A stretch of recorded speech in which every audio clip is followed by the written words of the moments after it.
মাংসটা কষাচ্ছি। আজকে আমরা চিকেন বিরিয়ানি রান্না করব। চিকেন বিরিয়ানি রান্না করার জন্য মাংসটা আমি আগেই ম্যারিনেট করে রেখেছিলাম, 2 ঘন্টার মতো ম্যারিনেট করে রেখেছি টক দই বিরিয়ানি মশলা দিয়ে। এখন মাংস কষানো হয়ে গেছে, আমরা চালটা দিয়ে দিচ্ছি। আমি একত্রে সব একসঙ্গে দিয়ে রান্না করতে পছন্দ করি, আলাদা করে কষিয়ে নিইনি। একদম কষিয়ে সঙ্গে ওইখানেই চাল দিয়ে আমি নাড়াচাড়া করে গরম জল দিয়ে দিব। পাশের চুলায় জল হচ্ছে,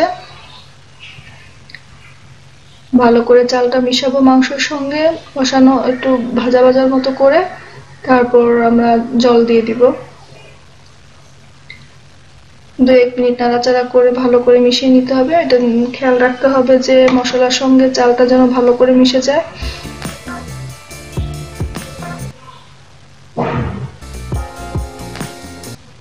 আমাদের মিশানোটা হয়ে গেছে, ভালো করে খেয়াল করে দেখে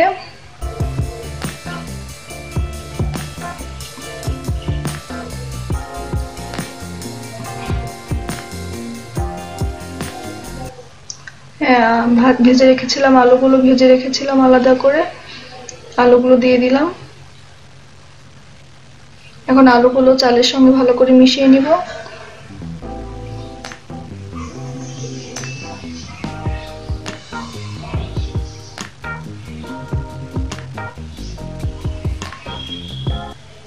বিরিয়ানিতে দেওয়ার জন্য পেঁয়াজ বেরেস্তাগুলো ভেজে রেখেছি।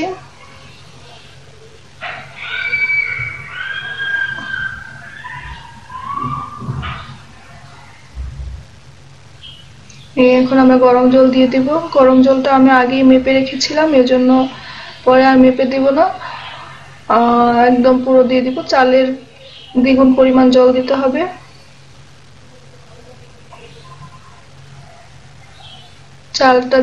জলটা দিয়ে ভালো করে আবার নাড়াচাড়া করে নেব, ভালো করে মিশিয়ে।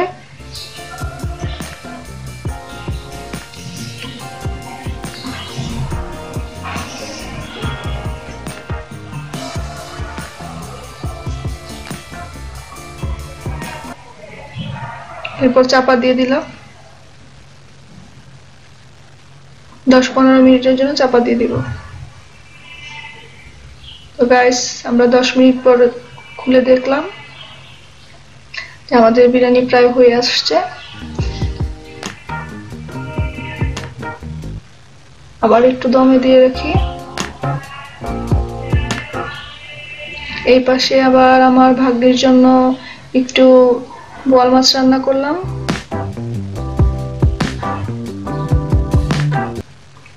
বোয়াল মাছটার জন্য আমরা মশলাটা কষাচ্ছি। এখন এদিকে দেখি বিরিয়ানিটার অবস্থাটা কি। এই সুগন্ধ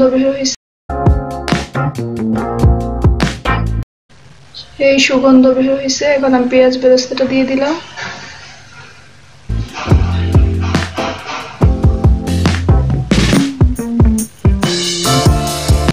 পেঁয়াজ বেরেস্তাটা দিয়ে আবার চাপা দিয়ে রাখবো।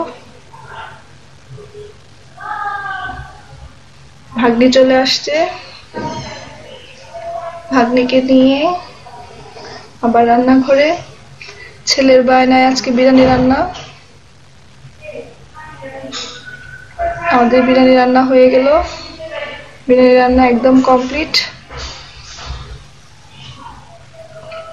ছেলে এসে দেখছে মা বিরিয়ানি কেমন রান্না করলো।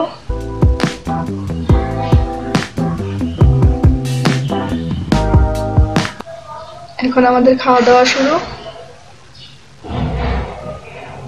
তো গাইস, আজকের মতো এখানেই বাই বাই, বিদায়। আমাদের সঙ্গে থাকবেন। ছেলের জন্য খাবার রেডি।